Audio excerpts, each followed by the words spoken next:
Hello, and welcome to the TMG Fireside Chat.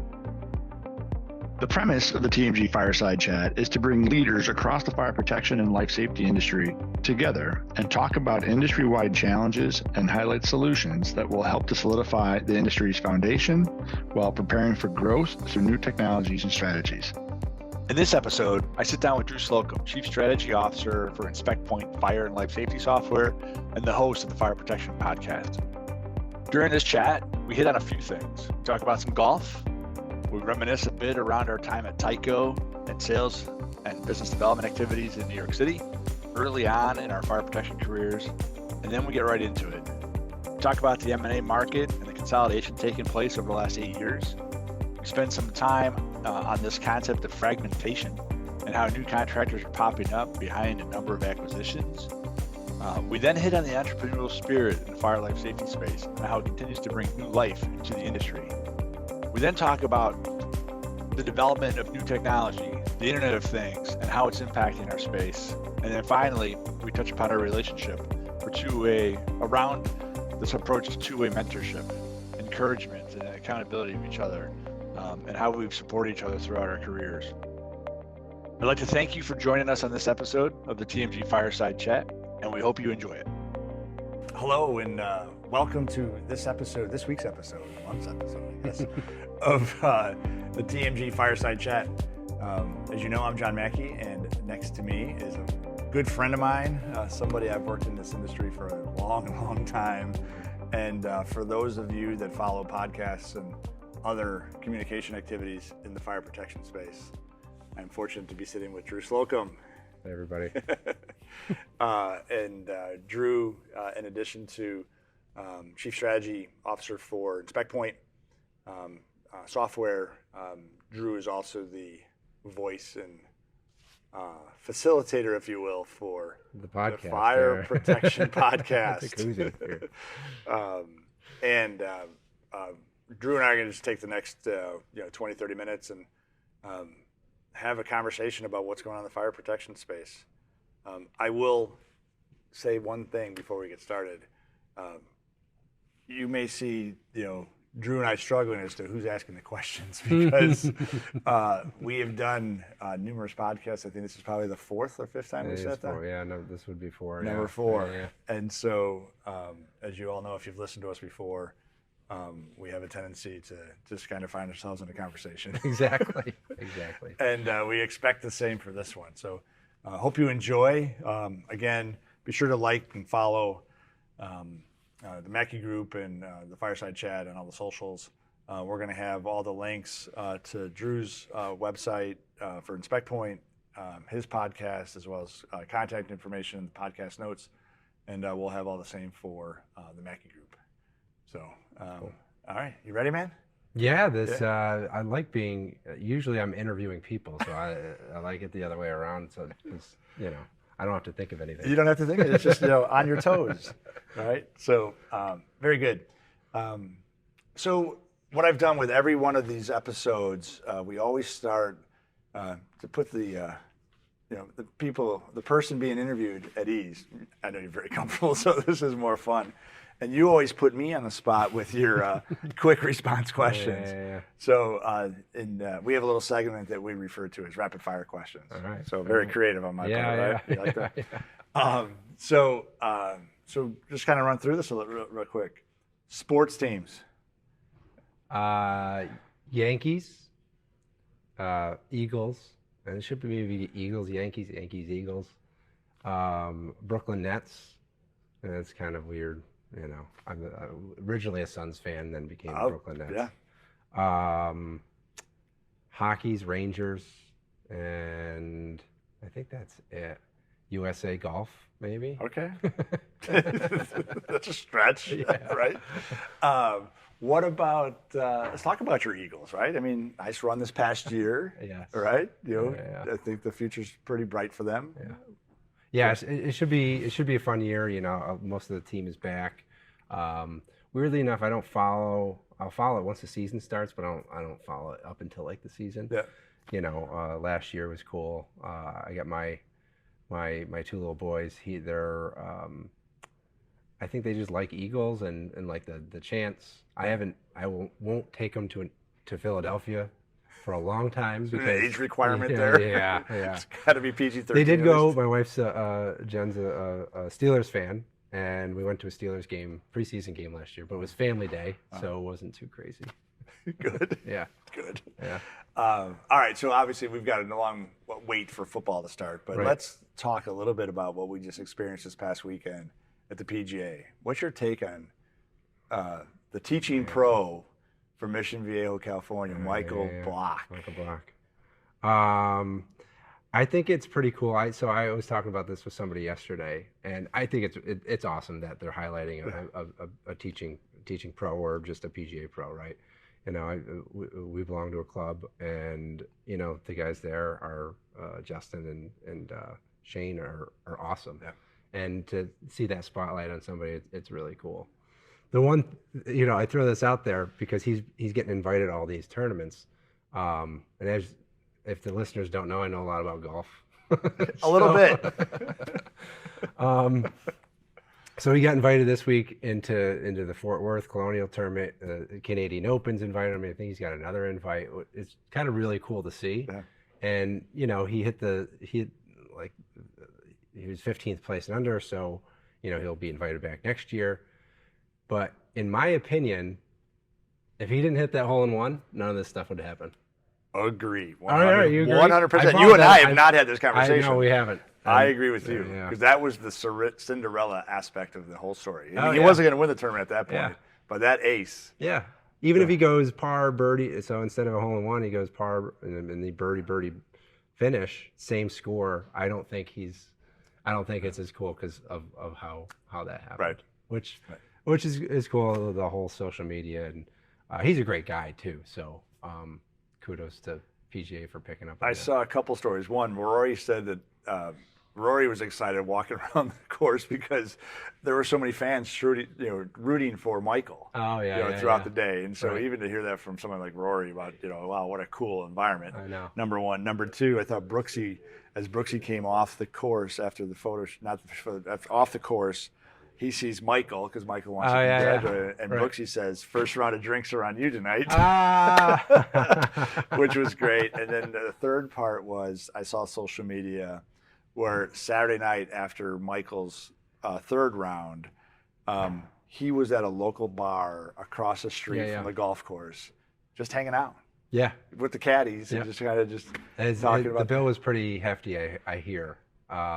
So some of his winnings there went in to pay that tab. And rightfully so. He hit the ace too, so you got to pick him up no matter what. Yeah, exactly. Right. Good stuff. What about hometown? Yeah, where'd you grow up? I grew up in upstate New York, small town outside of Saratoga Springs.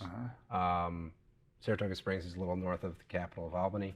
And actually in Spec Point, I went to college not that far away in Troy, New York at Rensselaer Polytechnic Institute. And so I grew up probably 30 minutes north of there. And went to school pretty close. And that's actually where Spec Point's headquartered in Troy, because as you can see, we're at our booth here at NAFED, so it's all in Spec Point. I don't want to mess up the camera because you screwed up our whole process. We're headquartered up there, partnered up with a few co-founders, Pat, Jen, and Phil, and it's been a fun ride. So, that's great. Yeah. That's great. Obviously I know where you live today and what have you, and I know you've also moved across the country as well. Yeah. So time in Phoenix and New York City a lot, right? Yeah. 11 years, 10, 11 years in New York City. Yeah. Yeah. So very good. All right. So since you just talked about hometown, let's go back to your high school days. Okay. All right. And yearbooks, they still do yearbooks, I guess, but your classmates at some point in the yearbook process, the writing process, would have, doing a survey, so when you look back at your classmates, what would they have voted you most likely to? But that's interesting because I graduated the class of 79, so there wasn't many people then, and we were a pretty tight-knit group. And I think there were awards for like 20 different, most likely to whatever. Yeah. I didn't get any of them. So, I mean, out of 80 people out of the 20, like, I don't know. I was on all the sports teams. I was in, a pretty good student, but I don't know what people would, definitely not most successful, but,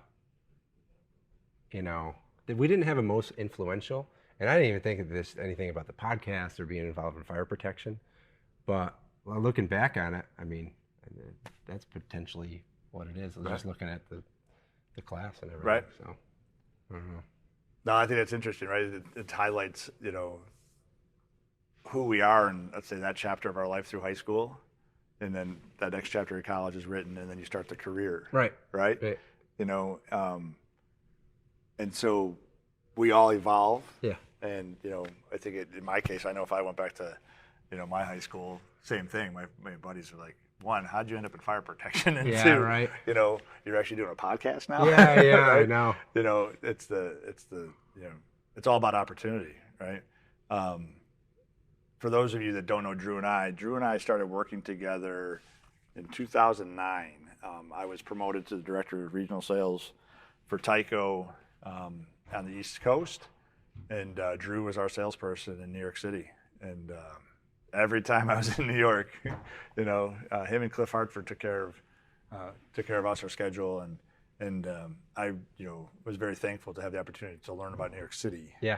The engineering side, the contractor side, all the aspects of the fire code that are different or specific to FDNY and the hazards associated with a megatropolis like New York City. Oh, yeah. And awesome. Really grateful for the opportunity to work together in that context. Yeah, it was. I had to learn. I mean, I came in 2008, 2009 from Allied Tube and Conduit, who was making sprinkler pipe, all that, and came all the way from Arizona to New York.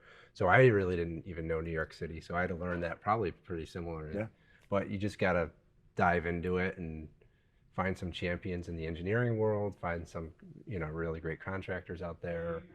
Suppliers were great. And then, just dive in, helped out the FDNY a lot, involved there. It's so fun. I still love going to New York and dealing with fire protection there, because it's like no other place. I mean, maybe Chicago is similar, but I don't know. New York's got its own little vibe in fire.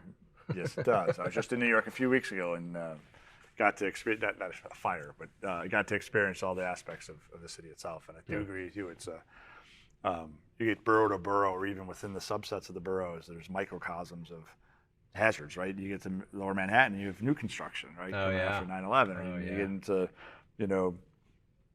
Brooklyn, you have old construction, right? Yeah. And it's like you have all these different hazards going on with it. So good stuff. All right, so as I said earlier, I used to kind of just free flow in a conversation, and we talk about so many different things. But I want to get your take and share with the audience with regard to there's a lot of consolidation that's been going on in our industry, a lot of buying and selling. And we've seen not hundreds of deals a year, but it was up there for 2020, 2021, where we crossed 100 in a year. So in that context, now we're probably running a rate about, let's say, 50 or 60 deals, which still is a lot. It's a lot. But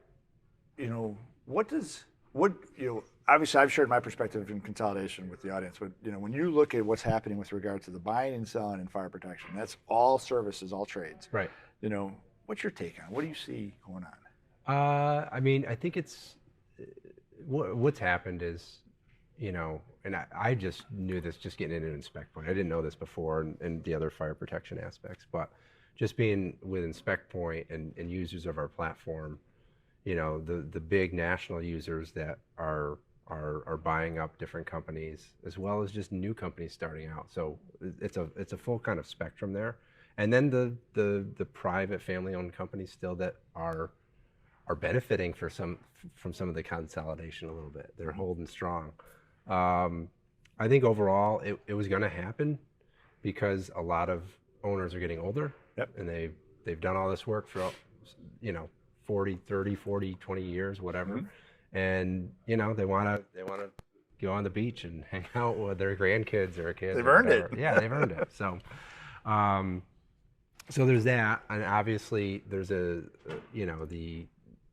private equity or even the public group, the Mm-hmm. companies see the value in service and inspection, that recurring revenue model.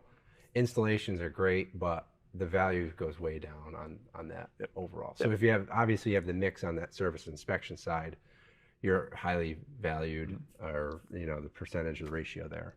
So obviously that's going on and it's going to continue because companies are still getting older and they want to get out.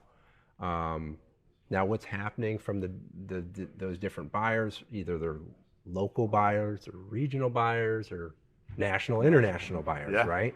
So how do they do that successfully and making sure those businesses are still running at that same rates, right? I've seen it very successful. I've also seen it failures a lot of times. And the jury's still out on a number of others. And there's still, yeah, exactly. And it does take time too. It doesn't happen overnight. Now, the one thing I have seen is you have all this consolidation, but on the backside of this, and this happened, 30 years ago too, but you have this fragmentation because there's such a need for labor right now with technicians, even install or fitters. I gotta say fitters because the sprinkler guys get mad at me. Gotcha. Completely understand. Anyway, so there's such a need there that if you and there's a lot of like entrepreneurial spirit out there. You're 30 something years old, or not even, maybe your late 20s. You have some experience. Go out and start your own company. And we see that every day, like people calling up, hey, I worked here for a while, it's not going that well. I'm going to try doing something on my own. Yeah. So, there's a fragmentation there, from on the opposite side. But, those large companies that are being consolidated, you have that small fragmentation, but it's definitely not equal. So I think consolidation is still happening in a more of a volume. But the numbers of fragmentation, I think, are starting to creep up. Yep. And I think it's just, it's owner operators. And I mean, literally you can run a business off your phone now. Right. You could do it yourself. I've thought about doing it. Well, in some case, you don't need brick and mortar. Yeah. Right? You can work out of your house. Remote. You can work out of a storage locker. You can work remote. You can, do whatever you want because the technology allows you to do that. You made a point around, consolidation and fragmentation and, the entrepreneurial spirit, especially in fire protection across the board. I don't care what area, fire alarm, fire sprinkler, extinguisher, hoods, special hazards. We've got some great people that have these technical skill sets. A big mega platform will come in and buy in some yard or some market. And then you and I have talked about experiences where, within 6 months, boom, 3 or 4 more fire protection contractors pop up. Right. Because they weren't part of that deal or they didn't necessarily like how that deal went down. Right. And so they go out and create their own. Yeah. I mean, is that, we've talked about that over the last 3-4 years, but is that still consistent behavior that you're seeing, even today? Yeah, I think so. I mean, it depends on the jurisdiction you're in, whether they can get licensing to do that. Yep. And there's some hurdles there, depends on where you live. But I think it's only a matter of time, depending on that acquirer and how well they're taking care of those companies. Obviously, they're taking care of the owners pretty well. Yeah. But are the managers, are the admin, are the technician and fitters, is everything the same? And you can see, I follow a lot of the different, channels out there where they're giving comments on different companies, which it's kind of fun. And yeah, I think there's opportunities for those other private companies, those local companies to kind of hold fast too, right?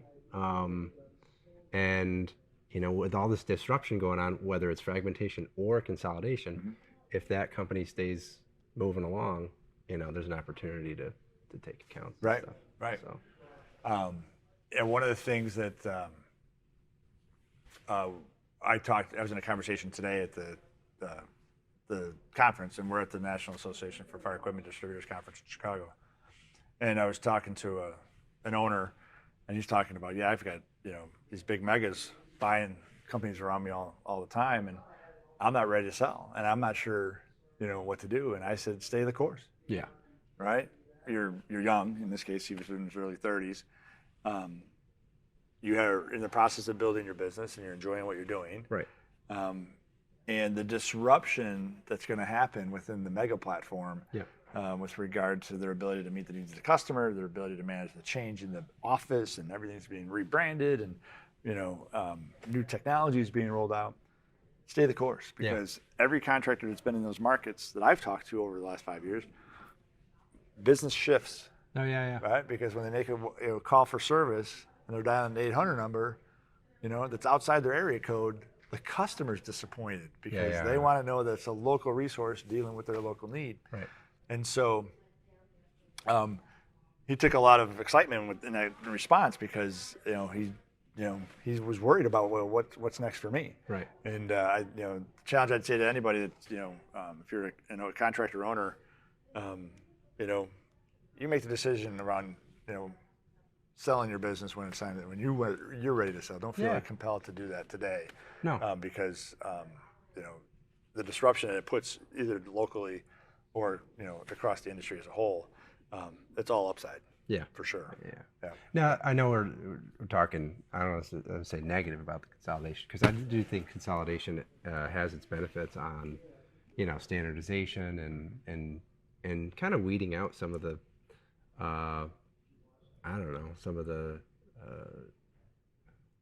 don't say bad contractors or whatever, but I think in plumbing and HVAC, the same thing's happening there too. So, but it's also with those consolidators happening. I think those, I don't want to say poor contractors, but everybody else at that the owner operator, even mid-level, have to come up to that to kind of compete against that consolidator too. So I think it's kind of happening in both directions. And I think I agree, and I'm also a strong advocate that the consolidation is good for the industry. Yeah. To your point, right? It forces all of us to improve our game. Yeah. Right. We have to deploy better technology. Our customers have a greater expectation for the experience they go through, how we communicate. Maybe it's inspection reports, or how we present quotes, or whatever other platforms that we have to deliver a better experience. And it forces all of us to get better. Yep. Right. So along those same lines, you look at the growth of technology in our space, and I know you're involved in NFPA committees, and obviously you're an owner of a technology platform. But can you just give us a perspective of let's call it the evolution of technology in our industry and what you've seen over the last 6-7 years since InspectPoint started? Well, how about we go back to this is. January will be my 20th year in fire protection, which is crazy. Man, that's longer than me, and I'm older than you. Yeah, well, right out of college, Tyco hired me to manufacture their dry valve. I had no idea what it did. I just knew the castings were bad coming from wherever they brought them over from, and we had to fix those problems. But they fixed that problem since, and it's a great dry valve. I love the DPV one. But anyway, so just coming from the product side, there wasn't really much tech. There was a few technologies. They were, and essentially there are competitors now, but a lot of it, there was still a lot of manual processes, whether invoicing was still manual, it was all even pen and paper still. Oh yeah. Right? But the products don't evolve that quickly in fire protection. A lot of it's due to, I think it was faster back in the day, even prior to 20 years, and I don't know what the cause of that. I don't know if it's, I'm a Six Sigma person, but black belt, whatever, or used to be. Same. Yeah. Guilty. But new products get, they want to focus their time and energy on what's going to hit the market. But so on the product side, you don't really see much new technology come out. There's a couple here for the year, a couple there for the year. But on the software and business side of things, and it's just not in fire protection, over the last 10 years, and I think a lot of it coincides with mobile devices, Yes, as well as cloud. And the cloud just, software could be developed a lot quicker. It could be dispatched out to a mobile device. Everybody essentially has a, mainframe in their pocket, right? Billions in the world are on, can be connected at any one point. Right. So I think that really enhanced just the businesses of fire protection. Mainly, and a lot of it's on the contractor side, honestly. I might take a shot at manufacturers right now, but they haven't really caught up with a lot of the digital technology, even in their own internal systems, right? Where, companies now, whether you're small, medium, or like that large enterprise, they're using cloud, they're dispatching appropriately on to their field technicians, and it's just not in fire.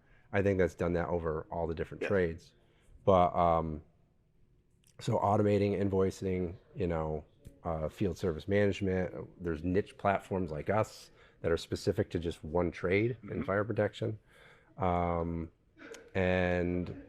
even the AHJs and fire departments have platforms now, for technology. So I think that's where it's at now. I think the next step is trying to merge the products with those software technologies. So, that's kind of where we're at. And, I'm not going to get into IoT or all that stuff at this point. that's a whole nother podcast. Yeah, it's a whole other thing. Yeah. We've done that before too. Yeah.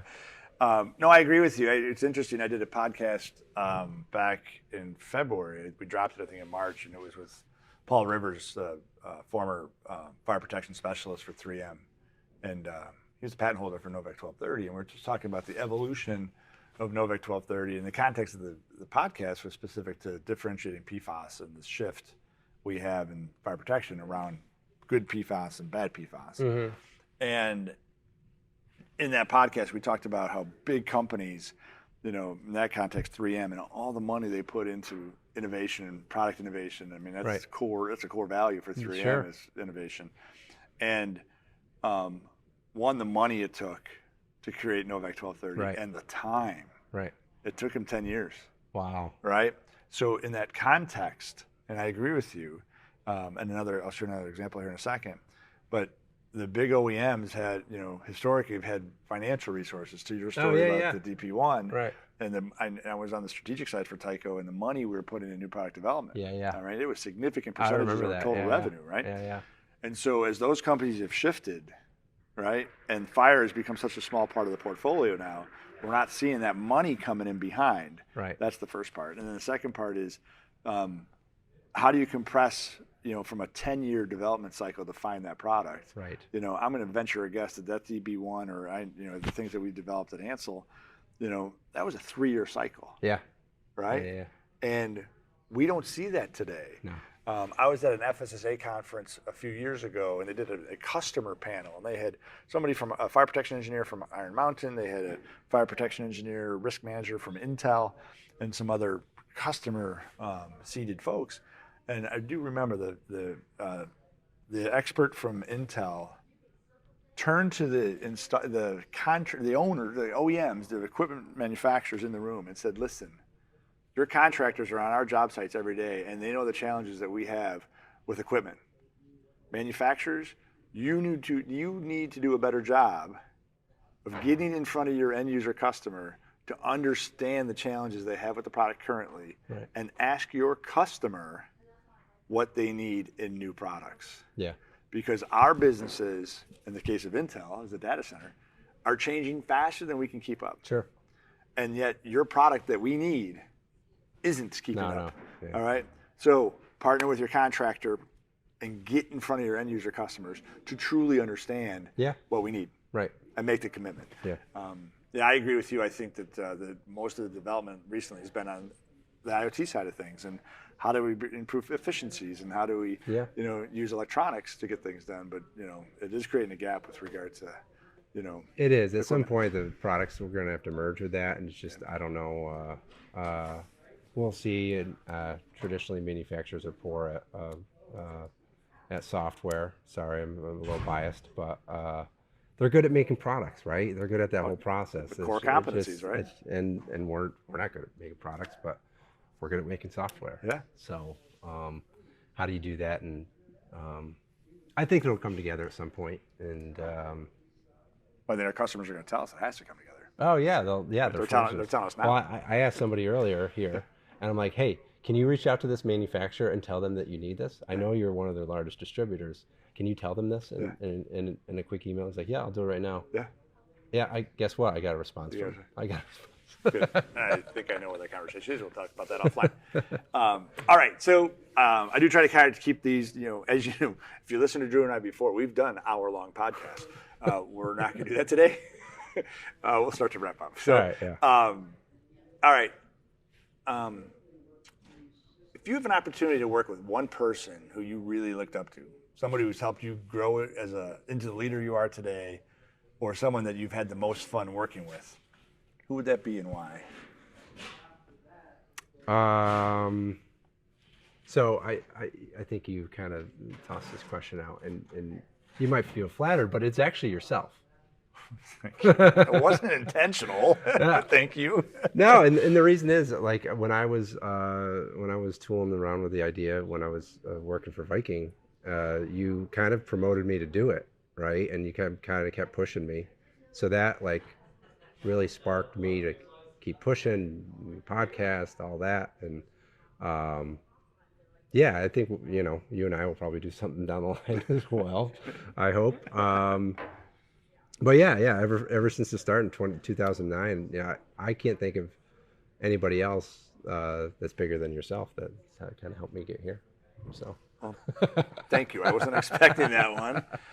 Thank you. But I do find our relationship, two-way and mutual. Yeah. I think that the relationship we've developed, first started out as, I was the former HR guy that's now coming in to lead the sales team, and I needed to lean on my people in my markets.